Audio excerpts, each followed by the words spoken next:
Wala talaga silang kaalam-alam. So, pauwi na kami. So, lahat nila guys masa-surprise. Kasi, sa bahay. Sa bahay natulog sila. Ano? Sabi ni May, masasama niya. So, binabaan nila ako dito. Para hindi guys alam na ako ay kasi surprise ko sila. Wait lang guys.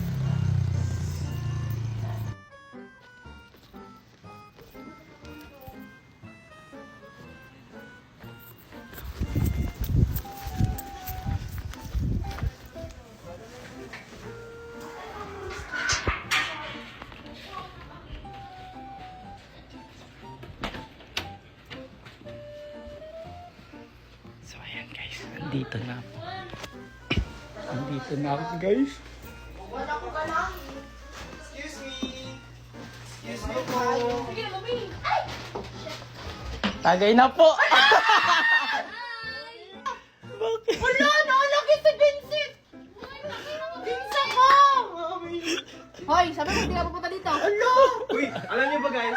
Nasa 7-Eleven ako. Ano siya? Lasing daw siya! Alam, feeling ko ako. Mami! Ba't nandito ka? Ay, uwi na ako. Wait lang. Mami!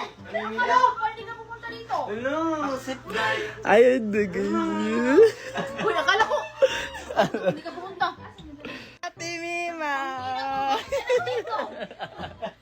Mami naman mula ka. Hawak doon. Ibang lugar to ha. Ibang lugar ha. Hoy, ibang lugar. Paano daw nakapunta ako dito guys? Guys, sinurprise niya kami guys.